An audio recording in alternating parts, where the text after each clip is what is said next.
All righty. 103.5 Kiss FM, Chicago's #1 hit music station. I have some very big stars in town who also love to sing. Which, do you want to take it over? Sure, yeah. Go ahead. 103.5 Kiss FM, Chicago. Oh, yeah. That is so perfect. We just need to hire you guys to do that for us just consistently all day. We're very expensive. Very expensive. For a daily rate, it's going to be high. Diggs Rafael Casal, how are you guys? Good. Feeling like a big star now. You Thanks. do. Thanks. You are. Since I've recently acquired that title. I know. No one's ever called us that before. Well, you have this big movie that's coming out July 20th. Am I right? Got it. Blindspotting. And this movie, I mean, geez, pretty heavy stuff, but very relevant stuff. A lot's going on. Why don't you guys kind of you wrote it, first of all. You star in it, you wrote it. Give a little summary of everything for those who don't know. Oh. I know, it's a lot. I know. Yeah, summary of the film without giving it all away. I know. The film takes place in Oakland, California. It follows two friends, Colin and Miles, lifelong friends, who we're coming into their story on the last 4 days of Colin, David's character, the last 4 days of his probation for an undisclosed crime that happened a year ago. And on the third to last day of his probation, David's character, Colin, witnesses a police shoot an unarmed black man. He's the only one who witnesses it. And it's sort of about how that affects him, his perception of himself and the city around him, and his relationship with his best friend, Miles. And it's all set on sort of the backdrop of a rapidly gentrifying Oakland, California, where we're from. Very well done. That was That was good. Didn't give no spoilers. No spoilers. But really an in-depth. My character dies in the end. Oh, darn it. And we actually do find out what the crime is, which is actually kind of borderline entertaining. Oh, yeah. I think it's thoroughly entertaining. I don't know. Till the last little bit. That's the most backhanded compliment. Your scene was borderline entertaining. Borderline entertaining. I feel weird calling it entertaining, though, because the guy gets the poor guy. Okay. Borderline entertaining is going to be the name of my book. It might be the name of our production company. Hey, can I get royalties for that? And you get royalties for the Kiss FM? Yeah. No, but you're getting way less. I don't know. We'll talk about people. Aaron says no. Aaron says absolutely so it's not. a no. All right, fine. Sorry. Y'all look like you got words. money. You got, look at this doesn't belong to me. backdrop. I just work here. No, that's what I mean. We're hitting up Kiss, not you personally. Oh, yeah, then that's fine. That's Yeah. okay. Yeah. And so you guys, well, first you wrote this. So how did you come up with the concept? What inspired you? Diggs. Well, thank you, Rafael. So one of our producers, Jess Calder, sort of discovered Rafael through like a YouTube wormhole. He was a relatively famous YouTube poet. Yes. Back in the day, did a few seasons of Def Poetry Jam, and Jess approached him about writing a film. This is 12 years ago, wondering if maybe some of his ways of using language, the spoken word techniques, would lend themselves to film. A few years later, Rafael introduced them to me. We had already been working on music and writing a bunch of things together for a while at that point. And we sort of, the two of us, Jess Calder and Keith Calder, who have been our producers on this project from Jump, sort of decided to embark on this journey and try to figure it out. Right around that same time, Oscar Grant was murdered at Fruitvale BART Station. I was living 2 blocks away at the time. And we knew we wanted to tell an Oakland story, and that at that time, that was the focal point of the town. So we knew that was going to be sort of the genesis for this story. And then it was basically 10 years of checking back in and updating the script and trying to keep it relevant and, figuring out who Miles and Colin really are. And yeah, I mean, it was a long. It's hard to make a movie, as it turns out. But Apparently, huh? Not easy. But we did it. So yeah, and it's great stuff. And the thing that I think is so cool is you guys are real life friends. For real, we used to be. This Yeah. really, What happened? I don't know. Something about royalties for a Kiss FM jingle. We were Really? Drove a wedge between us. It was all over that, now huh? it's done for, yeah. Yeah. Someone was charging more than the other or something? It was... Yeah, I actually have an earplug in this side, so I don't have to listen to his shit. Right. Right. That helps, right? Look off there. Every once in a while when we're telling these stories, I really wish we had a keyboardist here to score the emotion. Because they get so serious that I just feel like we need a tonal scoring everywhere Music we needs go. to tell you You how write to that feel. into the budget, Aaron? I Awesome, like that cool. idea. I like that. A keyboardist. Okay. So tell me, being friends, working together, doing this type of thing, I imagine it's a lot of fun, right? It is fun. Yeah. No follow-up question. No. Do you don't need any I specifics? guess that I'm waiting. I want to know some anecdotes of working together. And also, I mean, is there anything growing up that you can reveal to us that you guys can say about each other? Would be willing, like something you'd want to You just reveal? want like a deep secret? Yeah. That isn't exclusive to here? Basically, yeah. Oh, man. I'm not going to talk about your limp. That's Oh, yeah, no. That's the old peg leg. Right. The old pirate leg. Mm-hmm. Gotta get that fixed. I mean, I don't know. Good anecdote. I always like telling people that Diggs wore pajama pants all through high school. Mostly just and not in a negative way. It was awesome. It was a good look. It was a good look. It was a They were standout look. affordable. Yeah, Nobody a lot of else was us were doing it at shopping the at time, Ross right? at that point, and Ross had these I don't know if that's where you were getting Target. But Target. they would have these massive sections of flannel pajamas, and I remember going there later in life and being like, "This must be weird." He gets them all. Was it flannel from- pajama pants? Were there characters? They were all also, over the place. Also All over the cotton, place. a light Yeah. cotton. It's California, so it never got particularly cold. You know what I'm Sure. saying? So you could do that kind of thing there. Mixed it up a little bit, yeah. I did, but lots of different colors. It was good. Yeah, I was a bit of a style maven, if you will. Yeah. Absolutely. Diggs' big style thing in the early when we started writing this was ties with no collar shirts. That's true. That was big. But It that was was like- hyphy era stuff. That was, the yeah, yeah. area at the time. We had the stunner shaves, and we were just talking about our massive pants earlier. Yeah, Just yeah. And the belt etiquette. Oh. Yeah. Do you remember this era where the guys would wear like the belts that had a lot of extra slack on them? I And they think would, so, like, yeah. hang And it would down like the hang all the leg. way, Hang down. right? It was a very like Yeah. phallic Pretty, fashion yeah, moment. yeah, in hindsight, A little weird. I don't know. I don't know if I could live up to the suggestion of the length of that belt. Honestly, No, it was on the ground. It was to the knees. The implication there is a lot. Compensating Yeah, as a yeah. middle schooler. Yeah. yeah. I'm going for it. Aaron's mortified right now. Please get off this subject. Is there anything, Rafael, that you can reveal about Rafael David? Yeah, Diggs. Diggs. What kind of balls you got on you today? Wow.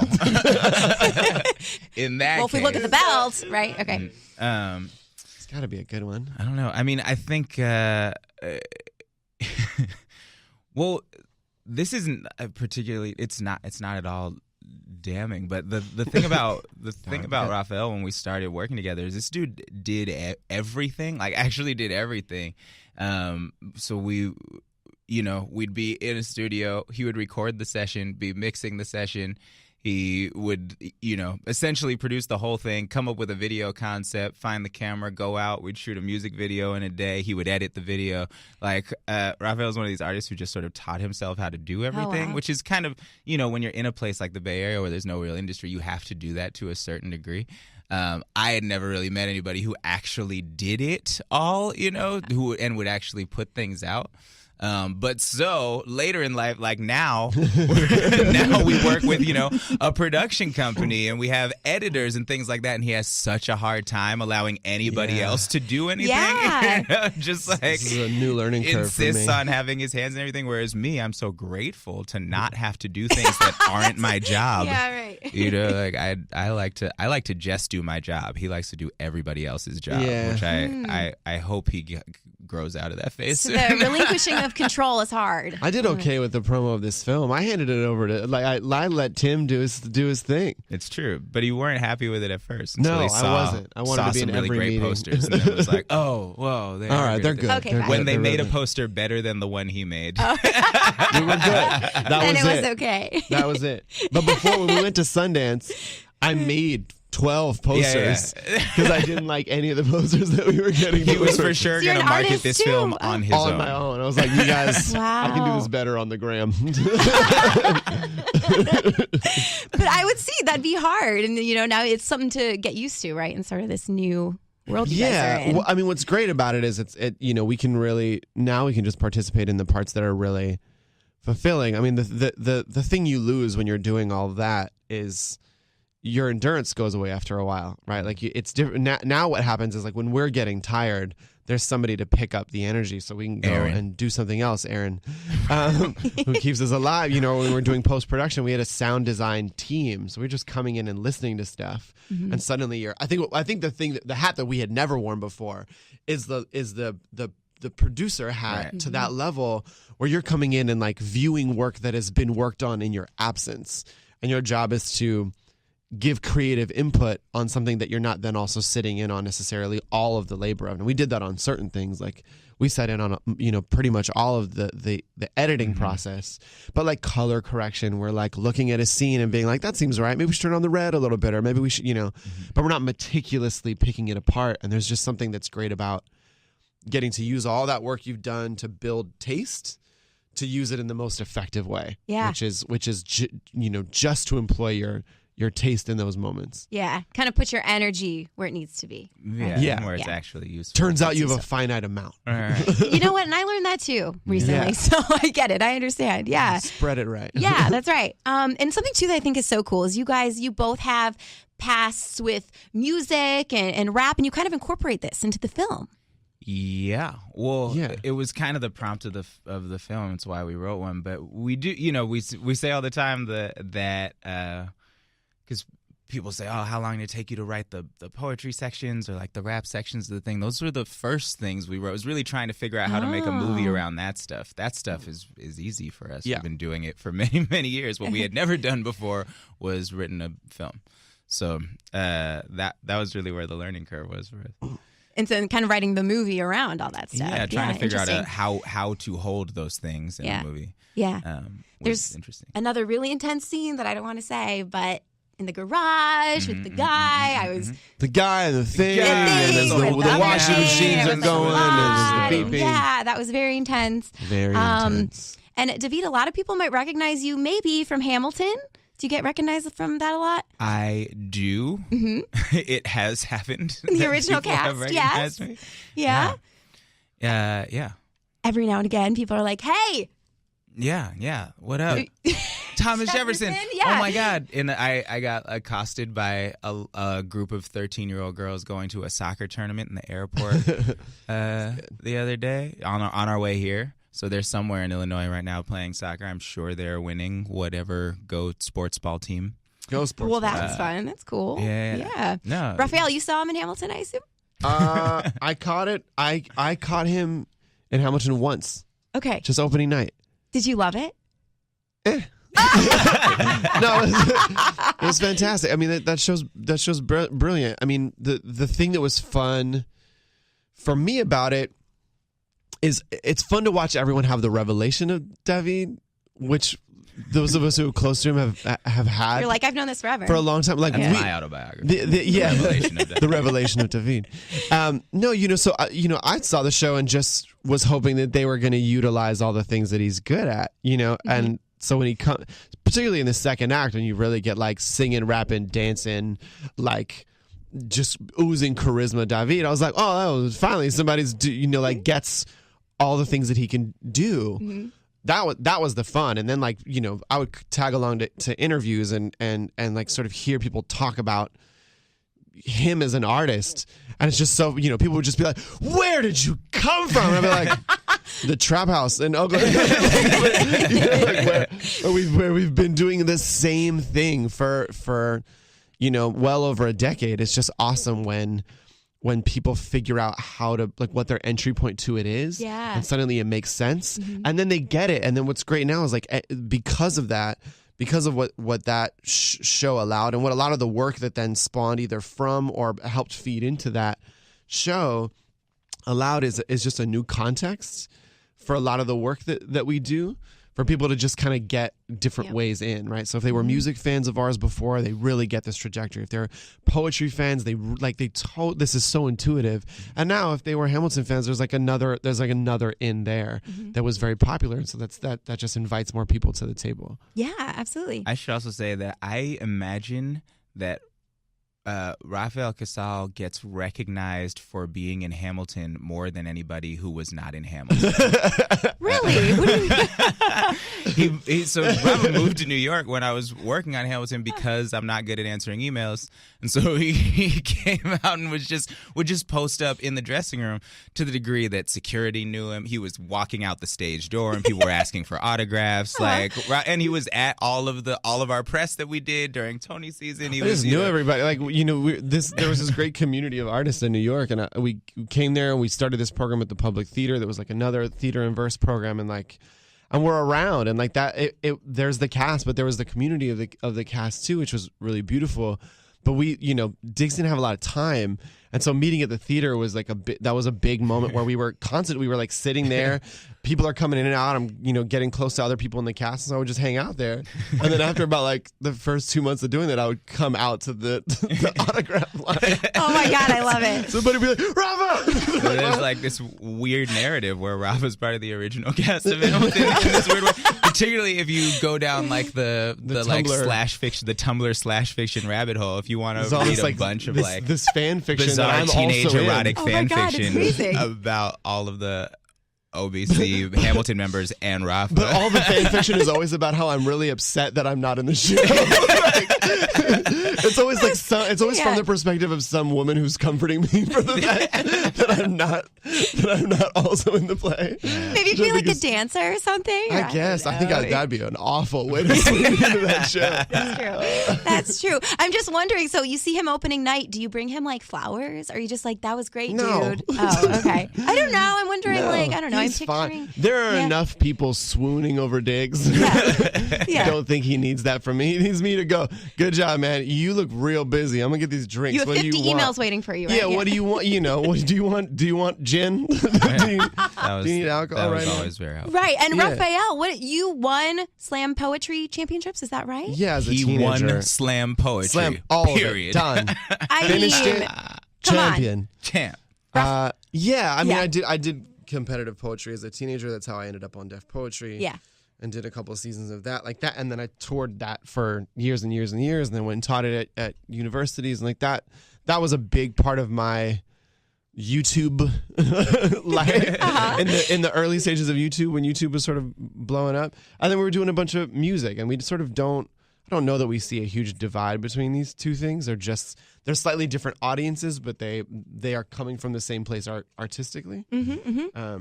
But yeah, that was obviously that was the catalyst for this film in a lot of ways. Is like that period in my life of touring with poetry. Did you go watch him in his competitions? Yeah. I mean, well, when he first started, we were both doing them, and so he was very good. But he was 4 years younger than me. Like I was a senior, he was a freshman. Am I gonna hang out? Right. These are the ones just at the high school. Yeah, this is was before just like this Brave New before Voices any of and that stuff. National Like Talent. yeah. Then I left, and it was interesting. Like I left, I remember him having this sort of very specific style that nobody else had. And I left the Bay for college, and then I came back, and everybody was doing it. It was like, and I was like, I know who started that. Like, I know whose style that is. But it, He's super good at the thing. You can find the things. They're still on YouTube. Yeah. You search Rafael Casal, you'll find a bunch of great poems of a very young man in very baggy pants. Yeah. And good hats. PJ pants? No, regular pants. No PJ pants. Okay. But, giant jeans. But That's right. but then the work that he's done since then, particularly in the education space, really starting the first wave program at the University of Madison, or University of Wisconsin in Madison. That's how it's go. That's the order of operations there. Yeah. But yeah, has done so much work in theater. A lot of what he was doing there was sort of directing and guiding students in writing solo performance pieces. And then now this Project Bars that we have at the Public Theater, like Raphael's also sort of, and we've both interacted with the Living Word Project, which is a program founded by a common mentor of ours, Mark Bamuzi Joseph, who, so Raphael's also super versed in the theater space. And then of course in the hip hop space and in the poetry space. So many spaces. There's a lot of spaces. A lot of space. And we come from a community of sort of multi-hyphenates who have not until someone tells you that what you're making is a movie, like you don't think about the boundaries between things like that until somebody says this is a film or this is a play or this is a piece of music, you know. So, and I think the world is opening up to artists like us more right now. Genres disappearing all over the place, right? The way we listen to music, there's a music station. I don't know what kind of genre you consider yourself, but it doesn't matter to anybody except you. You know what I'm saying? Like literally no one who's listening to this radio station right now is like this fits well into the country bracket. I don't know. People don't do that anymore. You hear songs that you like, and that's when I was a kid, I felt like my identity was all wrapped up in the fact that I listened to rap music and that I listened to funk music. Like those were my things. But that's not true of kids anymore. Like kids listen to music and they find it where they find it, you know? Yeah. Well, it seems like you guys have a lot of fun together. And just last question, do you have a lot of people, just old friends, like, oh my gosh, who like maybe you lost touch with and now they're trying to get back in touch because you guys are going to be movie stars and have this big movie coming out? He's already in movies. True. Yes. That happened during Hamilton, I'm sure. I had a lot of people asking for tickets too. I didn't know who they were. I had people asking me 12 times a day for tickets. Yeah. And I again was not in the show. So big, hey, is there any way you can get me into Hamilton on Friday? Like, well, I don't know why you think that I would be able to do that for you. Yeah. Oh my gosh. I love it. Well, anything else you guys want to add, say? Anything we missed? Nah. All right. Just 103.5 Kiss FM. Chicago. Yeah. I love it. Less good than the first one. Blindspotting in theaters July 20th. Thanks, you guys. Good to see you.